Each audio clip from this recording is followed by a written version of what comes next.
السلام علیکم ورحمۃ اللہ وبرکاتہ۔ خطابت کے حوالے سے آپ کے سامنے معروضات پیش کی جا رہی تھی۔ آج ہم تھوڑا خطیب کے متعلق معروضات پیش کرتے ہیں۔ توجہ رکھیے کہ خطیب اور مقرر میں جو بنیادی طور پر فرق ہے، وہ فرق دعوت دینے والے اور سفیر کی ہے۔ خطیب جو ہوتا ہے وہ دعوت دیتا ہے اور تقریر کرنے والا جو ہے وہ سفارت کرتا ہے۔ خطابت دعوت کا نام ہے، تقریر سفارت کا نام ہے۔ جب ہم یہاں پر یہ کہتے ہیں کہ خطیب دعوت دیتا ہے اور مقرر سفیر ہوتا ہے، تو اس کا مطلب کیا ہے؟ اس کا مطلب یہ ہے کہ مقرر جب تقریر کرتا ہے تو اس کے خیالات، اس کے پیغامات، اس کے افکار کسی اور کے ہوتے ہیں، اور وہ ہو بہو افکار اٹھا کر لوگوں کے سامنے پیش کرتا ہے۔ یہ مقرر کی خاصیت ہوتی ہے۔ مقرر دعوت نہیں دے رہا ہوتا بلکہ سفارت کر رہا ہوتا ہے۔ اس کے ذمے جو ایک پیغام ہوتا ہے، اس کے ذمے جو ایک حوالہ ہوتا ہے، اس کے ذمے جو ایک کام ہوتا ہے، اس کام کو منتقل کر رہا ہوتا ہے۔ یہ مقرر کی ذمہ داری ہوتی ہے۔ خطیب کا کام کیا ہوتا ہے؟ خطیب کا کام دعوت دینا ہوتا ہے۔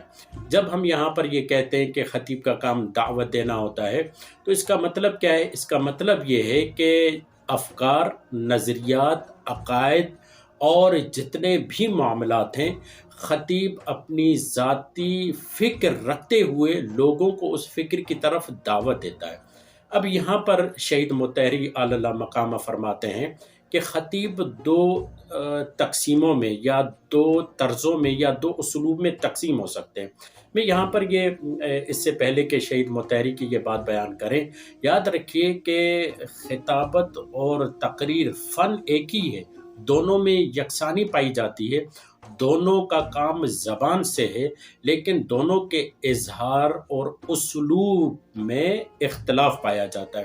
مثلا آپ اگر توجہ فرمائیں کہ شاعری ایک فن ہے، اور ہر وہ شخص جو شاعری کرنا جانتا ہے یا جسے شاعری آتی ہے وہ شاعر کہلاتا ہے، لیکن ہر شاعر کا اسلوب اور ہر شاعر کا تخیل دوسرے شاعر کے اسلوب اور تخیل سے جدا ہوتا ہے۔ حتیٰ کہ ایک ہی بحر ہو، ایک ہی مصرع ہو، جس قدر شاعر بڑھتے جائیں گے اسی قدر اسلوب اور تخیلات میں فرق آتا جائے گا۔ مضمون کے اعتبار سے بھی فرق آئے گا، تخیل کے اعتبار سے بھی فرق آئے گا۔ بیان کے اعتبار سے دونوں ایک ہی ہیں، فنی اعتبار سے دونوں ایک ہی ہیں، مگر اسلوب اور تخیل اور مضمون اور طرز کے اعتبار سے جدا ہو جاتے ہیں۔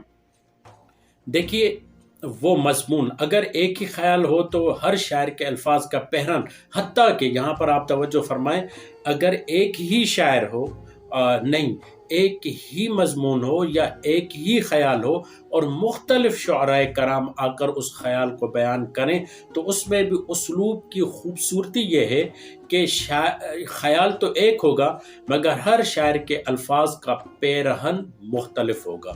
ایک ہی مضمون پر، ایک ہی موضوع پر مختلف شاعر نظم لکھتے ہیں، لیکن ہر شاعر کا بیان مختلف ہوتا ہے۔ ان میں تأثر و تخیل، اسلوب اور اظہار کی علیحدگی اور اظہار کی جدائی خود بخود بتا دیتی ہے اور شاعر کے مزاج کو بیان کر دیتی ہے کہ اس شاعر کا مزاج، اس شاعر کے اسلوب اور اس شاعر کے مضمون جدا جدا ہے۔ یہی حال خطیبوں اور مقرروں کا ہے کہ مجمع سے ایک ہی موضوع پر خطاب کرتے ہیں، لیکن اسلوب اور اظہار جداگانہ ہوتا ہے۔ یہ بائی نیچر ہے۔ اس اختلاف کا نام ہی خطیب اور مقرر کی انفرادیت کو واضح دیتا ہے، اس کے وجود میں امتیاز اور انفرادیت پیدا کر دیتا ہے۔ اگر اسلوب اور اگر اظہار رائے کا جدا گانا طریقہ نہ ہو تو انفرادیت پیدا نہیں ہوگی، جدا گانا حیثیت پیدا نہیں ہوگی۔ آتے ہیں شہید مطہری علی اللہ مقامہ کے قول کی طرف کہ شہید مطہری یہ فرماتے ہیں، جیسا کہ آپ کے سامنے بیان کیا، خطیب دعوت دیتا ہے اور مقرر جو ہے وہ سفیر ہوتا ہے، وہ سفارت کاری کرتا ہے۔ جب خطیب دعوت دیتا ہے تو افکار اس کے ہوں گے، نظریات اس کے ہوں گے، معاملات اس کے ہوں گے۔ یہاں پر یہ میں ضروری سمجھتا ہوں اس بات کی طرف توجہ دلاؤں، کیونکہ بہت سارے لوگوں کے ذہن میں یہ ہوتا ہے کہ کیونکہ خطابت کے ساتھ فن آتا ہے تو فوراً وہ ان کا ذہن منتقل ہو جاتا ہے فنکاری کی طرف۔ فنکار ہونا الگ بات ہے، اداکار ہونا الگ بات ہے۔ بہت سارے لوگ یہ کہتے ہیں کہ خطابت اور اداکاری میں فرق نہیں۔ جی نہیں، خطابت اور اداکاری میں زمین و آسمان کا فرق ہے۔ وہ کیسے؟ توجہ رکھیے کہ اداکار جو ہوتا ہے وہ کسی اور کی شخصیت کو پیش کر رہا ہوتا ہے، وہ کسی اور کے افکار کو بیان کر رہا ہوتا ہے، وہ کسی اور کے طریقے کو بیان کر رہا ہوتا ہے۔ اس میں اس کی اپنی ذات نہیں ہوتی، کسی اور کی ذات کو پیش کر رہا ہوتا ہے۔ ہاں، اگر کوئی خطیب ایسا کرتا ہے کہ وہ اپنی ذات کو نہیں، اپنے افکار کو نہیں، کسی اور کی ذات کو، جیسے جغالی کرنے والے خطبہ ہوتے ہیں، نقالی کرنے والے خطبہ ہوتے ہیں، تو ہم اس کے لیے کہہ سکتے ہیں کہ یہ خطیب کم اداکار زیادہ ہے۔ مگر حقیقی طور پر خطیب وہ ہے جو اپنی ذات کو پیش کرتا ہے۔ وہاں پر دوئیت نہیں ہوتی، وہاں پر ثنویت نہیں ہوتی۔ ایسا نہیں ہوتا کہ وہ اپنی ذات پر کسی اور کی ذات کا خول چڑھا کر اس کو پیش کرتا ہے۔ نہیں نہیں، بالکل بھی ایسا نہیں ہوتا۔ خطیب اپنے وجود کو بیان کر رہا ہوتا ہے، وجود سے متعلق جو چیزیں اس کو بیان کر رہا ہوتا ہے، وہ فکر ہو، وہ عقیدہ ہو، وہ خیال ہو، چاہے وہ خیال سیاسی ہو، چاہے وہ خیال معاشرتی ہو، چاہے وہ خیال اقتصادی ہو، کوئی بھی خیال ہو، وہ اس خیال کو پیش کر رہا ہوتا ہے۔ یہاں پر اب آتے ہیں، خطیب دو طرح کے ہیں، شہید مطہری اعلی مقامہ کے زبانی۔ وہ فرماتے ہیں کہ ایک خطیب واعظ ہوتا ہے، ایک خطیب جو ہوتا ہے وہ واعظ نہیں ہوتا، بلکہ وہ احساسات و جذبات کو اٹھانے والا ہوتا ہے۔ کیا مطلب اس کا؟ یعنی ایک خطیب وہ ہوتا ہے جو آپ کے احساسات و جذبات کو برانگیختہ کرتا ہے، اس کو ابھارتا ہے، اس کو اٹھاتا ہے، اس کو باعث دیتا ہے، اس کو بھڑکاتا ہے۔ ایسے خطیب کی ضرورت زیادہ تر ایسی جگہوں پہ پڑتی ہے جہاں پر لوگوں کو حرکت میں لایا جانا چاہیے۔ مثلا میں بہت ہی آسانی سے اگر یہ لفظ کہوں تو ایک واعظ ہوتا ہے، ایک انقلابی خطیب ہوتا ہے۔ انقلابی خطیب کا کام کیا ہوتا ہے؟ انقلابی خطیب کا کام یہ ہوتا ہے کہ لوگوں کے احساسات کو ٹھنڈا نہیں ہونے دیتا، ان کے جذبات کو ٹھنڈا نہیں ہونے دیتا، ان کے وجود میں تحرک لاتا ہے۔ ایک قدم اٹھاتے ہیں، خطیب چند ایسے جملے کہتا ہے کہ اس کی وجہ سے وہ 100 قدم اٹھاتے ہیں۔ اس خطیب کی زیادہ تر ضرورت میدان جہاد میں پڑتی ہے۔ اسی لیے رسول خدا صلی اللہ علیہ وآلہ وسلم یا مولا کائنات، حتیٰ کہ یہاں پر ضروری سمجھتا ہوں امام حسن علیہ السلام کے خطابت کی جولانی اور خطابت کا اسلوب اور خطابت کا طرز دیکھیے کہ جب کوفے سے، معاف کیجئے بصرہ سے، جب لوگ جہاد کے لیے نہیں آ رہے تھے تو امام حسن وہاں پر جا کر، کوفہ اور بصرہ جا کر خطاب کرتے ہیں۔ کوفہ میں بھی امام حسن جاتے ہیں، بصرہ میں بھی جاتے ہیں۔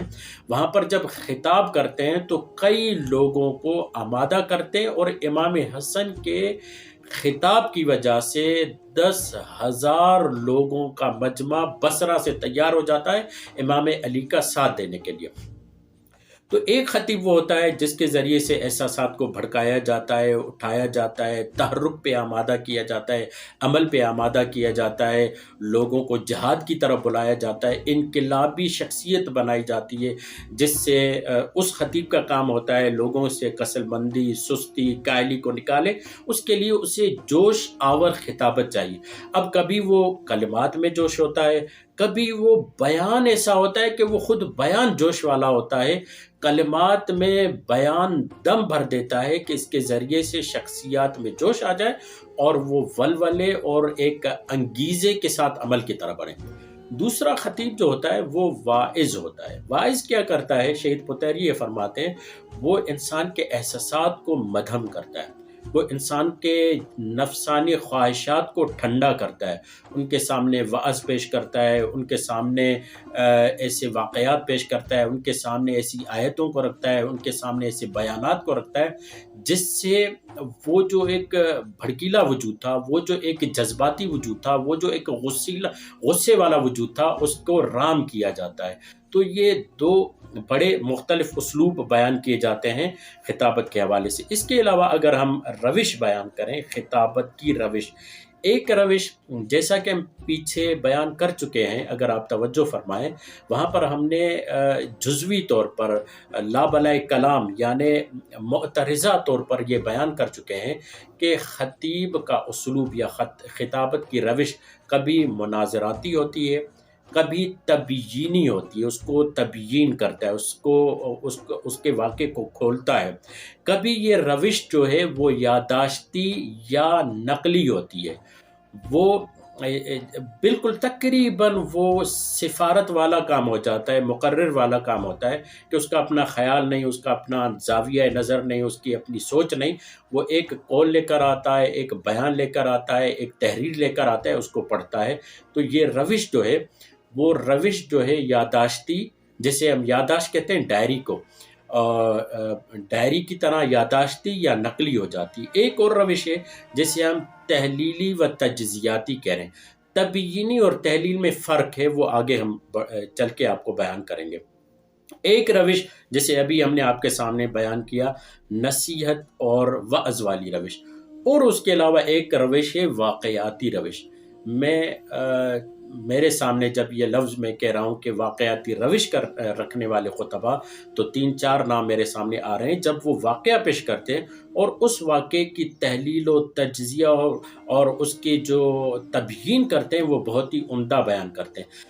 اب ضرور نہیں ہے کہ خطیب الگ الگ ان روشوں کو اختیار کرے۔ ممکن ہے ایک ایسا خطیب ہو جو اپنے بیان میں مناظرہ بھی رکھتا ہو، ایک ہی تقریر میں تبیین بھی رکھتا ہو، تجزیہ اور تحلیل بھی رکھتا ہو، واقعہ بھی پیش کرتا ہو، اور اسی میں وعظ و نصیحت بھی پیش کرتا ہو، جسے ہم کشکولی خطاب کہتے ہیں۔ تو یہاں پر ہم بیان یہ کرنا چاہ رہے تھے کہ خطابت جو ہے وہ اپنے نظریے کو بیان کرنا ہوتا ہے۔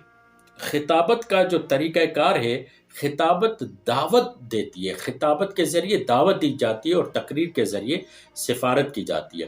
ہمارا موضوع بحث تقریر نہیں ہے، خطابت ہے، گرچہ جب ہم خطابت کو سمجھنے لگیں گے تو خود بخود اس میں تقریر کا انداز و اسلوب بھی ہمیں سمجھ میں آ جائے گا۔ یہاں پر میں چاہتا ہوں کہ جاہز کا ایک پیارا، آپ کو پتہ ہے کہ خطابت پر، بیان پر جاہز نے بہت زیادہ کام کیا ہے، البیان و تبیین یا خطابات النساء جو ایک کتاب ہے، خواتین کے خطبہ پر جو ایک کتاب ہے، وہ جاہز نے لکھی ہے، جس میں حضرت زینب صلوات اللہ تعالی علیہا کے بیان کو بھی اس نے بیان کیا ہے۔ تو وہ کہتا ہے کہ اچھا خطیب اور بہترین خطیب وہ ہے جو الفاظ و معانی کو ساتھ ساتھ لے کر چلے، اسی کو بلاغت کہتے ہیں۔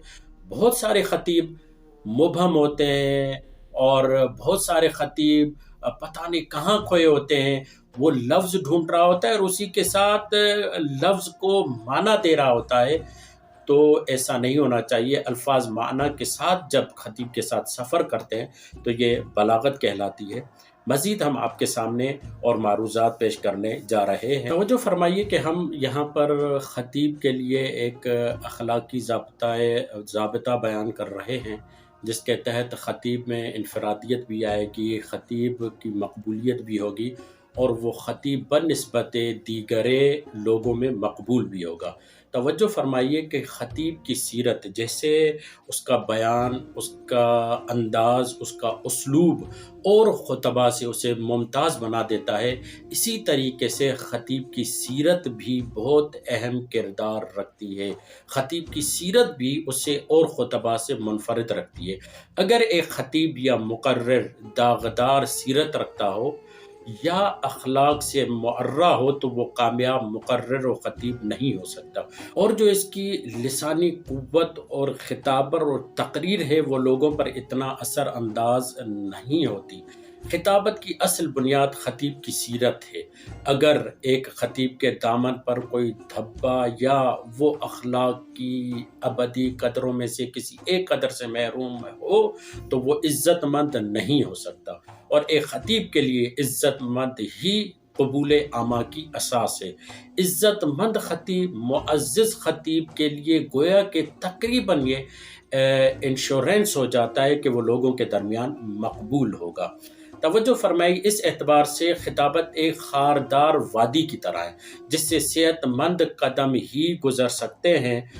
بیمار لوگ، نفسانی خواہشات پہ مبتلا لوگ اس سے بالکل بھی آگے نہیں بڑھ سکتے۔ اور صنعت سے یا اور چیزوں سے تعلق رکھنے والے لوگ اگر بدکاری کریں، مثلاً اگر مصور بدکاری کرے یا شاعر بدکاری کرے تو ان کا بھی اثر ہوتا ہے، مگر بنسبت خطیب کے اتنا معاملہ نہیں ہوتا۔ ہم یہ چاہ رہے تھے کہ خطیب کی سیرت اس کی دولت اور اس کا کریکٹر اس کا خزانہ ہے۔ جو خطباء اور مقرر اس سے محروم ہوئے وہ دماغوں اور دلوں پر کوئی نقش نہیں جما سکتے۔ یاد رکھیے، یہاں پر مجھے یہ جملہ بھی یاد آ رہا ہے، توجہ فرمائیے، کہ لوگ یہ یاد نہیں رکھتے کہ آپ نے کیا پڑھا کیا کیا، لوگ یہ یاد رکھتے ہیں کہ آپ کی وجہ سے ان کی زندگیوں میں کیا تبدیلی آئی، انہوں نے کیا اثر لیا۔ اور اگر یہ اثر کا تعلق جو ہے انسان کے کردار سے ہے، اگر وہ صادق کردار کا مالک ہوگا تو یقیناً لوگوں کے دلوں پر اس کا اثر بھی ہوگا اور وہ اپنا نقش جما بھی پائے گا۔ تو فرمائے جو خطبہ اور مقرر اس سے محروم ہوئے، کردار سے محروم ہوئے، کریکٹر سے محروم ہوئے، اور وہ دماغوں اور دلوں پر کوئی بھی اثر نہیں چھوڑ پائے اور دلوں اور دماغوں پر اثر نہیں کرتے، تو ان کی حیثیت زیادہ سے زیادہ اس خوش آواز گداگر کی ہوتی ہے جو مکانوں کی چوکھٹ پر صدا دیتا ہے اور ناکام لوٹتا ہے، یا پھر وہ اس ڈھولک کی تھاپ ہے جو بالا خانوں پر بجتی ہے اور رات کی چمک دمک گزارنے کے بعد تماشائیوں کے لیے منتشر و مزمحل صبح لے کر طلوع ہو جاتی ہے۔ ہم بتانا یہ چاہ رہے ہیں کہ خطابت بدن ہے تو سیرت اس کی روح ہے۔ خوبصورت روح ہی تندرست بدن قائم کر سکتی ہے اور قائم رکھتی ہے۔ کسی فن میں سیرت اس شدت سے معیوب نہیں ہوتی جس شدت سے خطابت میں اس کی پرکھ ہوتی ہے اور ایک خطیب کے اعمال پر عوام کی نگاہ رہتی ہے۔ اگر کوئی خطیب یا مقرر پبلک لائف بسر کرنا چاہتا ہے تو لازم ہے کہ بے داغ ہو، کریکٹر اس کا صاف ہو اور اس کی سیرت لہو و لعب کی چھینٹوں سے محفوظ ہو۔ ابھی جو میں بات کرنے جا رہا ہوں وہ بہت ہی پرمعنی بات ہے۔ بہت سارے دوستان ہم سے پوچھتے ہیں کہ آخر ہم کیوں اس طریقے سے، اس انداز سے کامیاب نہیں ہوتے؟ تو توجہ فرمائے، ایک خطیب اپنے لیے کلیہ قائم نہیں کر سکتا کہ عوام کی زندگی اور نجی زندگی میں کیا فرق ہے۔ اگر ایک خطیب عوام کے ساتھ گھل مل کر عوامانہ انداز، حتیٰ کہ میں آپ کے سامنے ایک واقعہ پیش کرتا ہوں کہ ایک مقرر، ایک خطیب ایک جگہ پر مجلس پڑھنے گیا اور بعد میں جب وہ عوام کے ساتھ بیٹھا تو ان کے ساتھ اسی انداز سے ٹھٹے مار رہا تھا، حتیٰ کہ ہاتھ پہ ہاتھ مار رہا تھا۔ تو ان لوگوں نے اسے کہا کہ آپ ممبر پر ہوتے ہیں تو بہت ہی اچھے عالم لگتے ہیں، مگر جب آپ ممبر سے اتر آتے ہیں تو کوئی بھی خطیبوں اور عالموں والی بو آپ میں نہیں پائی جاتی۔ لوگ فقط یہ نہیں دیکھتے کہ آپ ممبر پہ کیسے نظر آ رہے ہیں، بلکہ لوگ یہ بھی دیکھتے ہیں کہ آپ محافل میں کیسے نظر آ رہے ہیں۔